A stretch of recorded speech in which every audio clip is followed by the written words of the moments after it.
واخان تنازع ہے کیا، اور اس وقت کابل سے پاکستان کے خلاف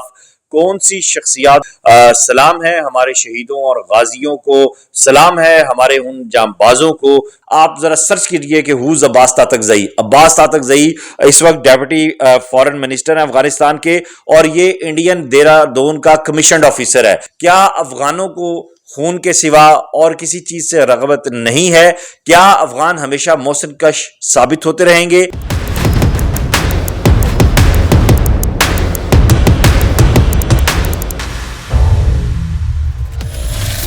الرحمن الرحیم، اللہم صلی علی محمد وعلی آل محمد۔ میں وقاص عزیز ایک طویل بریک کے بعد آپ کو اپنے ڈیجیٹل چینل میں خوش آمدید کہتا ہوں، اور آج میں بات کرنے جا رہا ہوں واخان تنازع کے حوالے سے، جس میں اس وقت بہت بڑی ڈیولپمنٹس دیکھنے میں آ رہی ہیں، لیکن انڈین میڈیا کا جو کتی چیکا ہے، جو ان کی ایک فالس ہمیشہ پروپوگیشن ہوتی ہے پوری دنیا میں، وہ ایک مرتبہ پھر عروج پہ ہے پاکستان کے خلاف۔ اور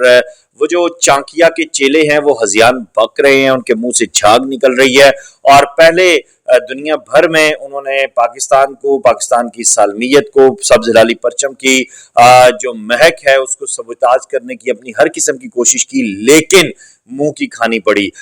سلام ہے ہمارے شہیدوں اور غازیوں کو، سلام ہے ہمارے ان جانبازوں کو جو قلمی سطح پہ، زمینی سطح پہ، جہادی سطح پہ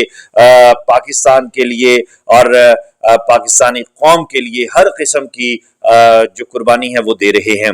واخان تنازع ہے کیا، اور اس وقت کابل سے پاکستان کے خلاف کون سی شخصیات، میں ود نیم آپ کے ساتھ شیئر کروں گا کہ کون کون سے لوگ ہیں جو پاکستان کے خلاف پروپوگیشن کرنے میں پیش ہیں۔ تھوڑا سا ہمیں واخان کو سمجھنے کی ضرورت ہے، کیونکہ یہ خطہ ایسا ہے بر صغیر پاک و ہند کی، اگر بات کی جائے پورا جس کو بر صغیر کہتے ہیں، بعد میں پھر تقسیم ہوا، پاکستان، انڈیا، شری لنکا، بنگلہ دیش، یہ چیزیں سامنے آئیں، لیکن واخان کوریڈور ہے کیا؟ واخان کوریڈور تاجکستان اور پاکستان کے درمیان ایک باریک سا علاقہ ہے، آپ میپ پہ اسکرین میں اس وقت دیکھ بھی رہے ہیں، اور یہ ایک پٹی ہے جو 350 کلومیٹر لمبی ہے، جبکہ اس کی چوڑائی 16 کلومیٹر سے 64 کلومیٹر تک بتائی جا سکتی ہے۔ یہ ایک ایسا کوریڈور ہے جو پاکستان کو سینٹرل ایشیا سے ملاتا ہے، اور اگر پاکستان کا اس کوریڈور کے ذریعے ایک سیف بزنس پیسج بن جاتا ہے، ایک سیف ٹریڈ پیسج بن جاتا ہے، تو یقیناً سینٹرل ایشیا کی راستوں تک پاکستانی جو مصنوعات ہیں، پاکستان کی جو تجارت ہے وہ بہت بڑھے گی، اور پاکستان اکنامکلی بہتر ہوگا۔ دوسری جانب تصویر کا دوسرا رخ ہے کہ افغانستان ایسا نہیں چاہتا۔ کیوں؟ افغانستان کے پیچھے اس وقت ان کے جو نئے ابا جی ہیں انڈیا، وہ آئے کھڑے ہیں، اور وہ کس طرح اس کوریڈور کو بنیاد بنا کے ایک بار پھر جنگ کے میدان میں پاکستان کو دھکیلنا چاہ رہے ہیں، اور ایک پیچھے رہ کے وہ جو کہتے ہیں نا کہ پشت پہ وار کرنا چھپ کے، منافقوں والا وہ آستین میں جو بغل میں چھری منہ میں رام رام، یہ اگر میں یہ کہوں تو یہ مقولہ اس وقت بھارت پہ صحیح بیٹھ رہا ہے۔ واخان کوریڈور کیسے سامنے آتا ہے؟ یہ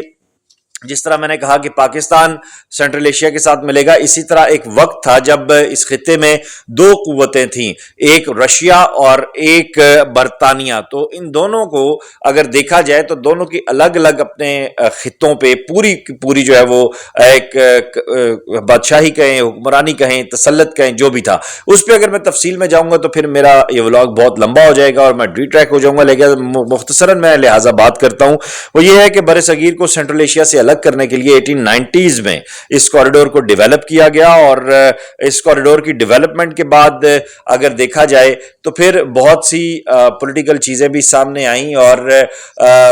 بہت سے پازیٹیو بینیفٹس بھی آئے۔ یہاں دیکھنے والوں کو یہ بات بھی علم ہونی چاہیے کہ 14 اگست سن 1947 کو جب پاکستان کا قیام عمل میں آیا تو Afghanistan was the first country who denied Pakistan. Afghanistan نے سب سے پہلا وہ ملک ہے جس نے پاکستان کی مخالفت کی تھی، اور اس کی وجہ ڈیورنٹ لائن بتائی جاتی ہے، اس کی وجہ جو خطے میں پاکستان کی اسلام کی بالادستی تھی، اور ایک نوزائیدہ مملکت جو پوری آن بان شان کے ساتھ اپنے وجود میں آئی تھی، جس کو حاصل کرنے کے لیے، جس کی آزادی کے لیے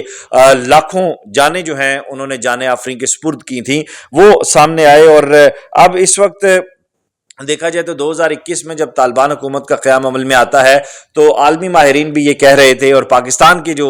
ہم صحافت اور ادب کے طالب علم ہیں ہم بھی یہی سمجھ رہے تھے کہ اب پاکستان اور افغانستان کے تعلقات بہتر ہوں گے، بھارت کا اثر و رسوخ کم ہوگا، لیکن ایسا نہیں دیکھنے میں آیا ہے۔ گزشتہ دنوں ہم نے دیکھا کہ کس طرح فتنہ خوارج جو ہے وہ حملہ آور ہوا پاکستان پہ، اور افغانستان کی سرحدوں کو استعمال کیا گیا، اور ہم دیکھ رہے ہیں کہ دسمبر کے اواخر سے لے 24 دسمبر 2024 کو تحریک طالبان پاکستان نے جنوبی وزیرستان میں پاکستان کی چوکی پر حملہ کیا، جس کے نتیجے میں 16 اہلکار شہید ہو گئے تھے، جبکہ 24 دسمبر کو ہی پاکستان کی جانب سے جوابی کارروائی دیکھنے میں آئی، اور ٹی ٹی پی کے ٹھکانوں پر حملہ کر کے انہیں نیست و نابود کیا گیا، اور دوسری طرف افغان حکومت کی طرف سے جو ہے وہ ریئیکشن سامنے آیا، اور ایک اب ہم دیکھیں تو افغان جو سرزمین ہے اور افغان جو فوجی تنصیبات ہیں وہ پاکستان کے خلاف استعمال ہو رہی ہیں۔ کیسے ملک کے خلاف استعمال ہو رہی ہیں؟ جس نے دہائیوں افغان پناہ گزینوں کی، افغان مہاجرین کی خدمت کی، جس نے دہائیوں افغانستان کی سالمیت کے لیے راہ ہموار کی، جس نے دہائیوں اپنے قوم کا اور اپنے جو اس کے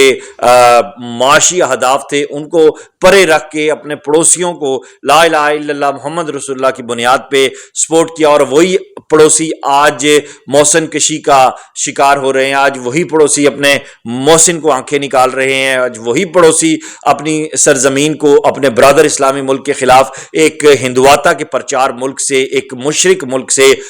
جو ہے وہ سبوتاج ہو رہے ہیں۔ اب دیکھا جائے تو فتنہ خوارج کیا ہے، اس کو سب سے زیادہ سپورٹ جو ہے وہ افغانستان سے مل رہی ہے۔ افغانستان سے کیوں مل رہی ہے؟ میں اب نام لینے لگا ہوں، ذرا دیکھیے گا، اس میں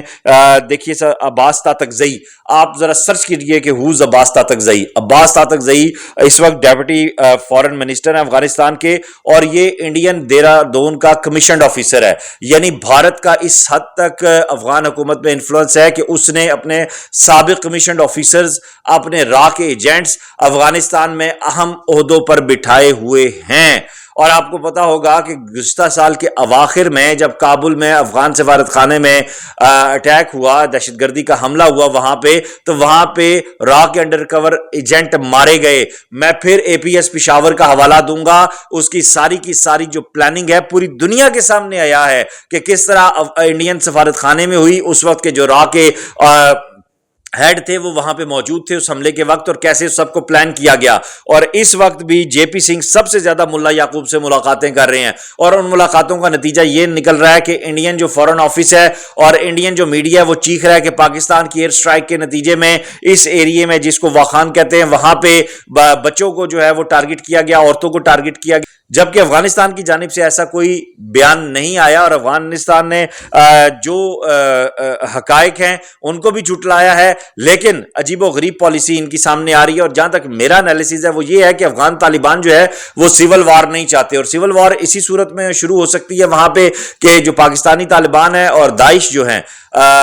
جو اس وقت میں سمجھتا ہوں کہ نجم سیٹھی نے بھی یہ بات کی ہے، اور یہ پاکستان کے مختلف الائنسز سے بھی بات ہو رہی ہے، اور انٹرنیشنلی بھی یہ بات ہو رہی ہے کہ اگر یہ جو دو قوتیں ہیں، یہ دو متحارب جو قوتیں ہیں، یہ اگر افغانستان میں ایکٹیو ہوتی ہیں تو جہاں انڈین لابی کو نقصان پہنچنے کا یقینی معاملہ ہے، وہیں جو افغان طالبان اس وقت ڈیول پالیسی کھیل رہے ہیں، اور افغان پالیسی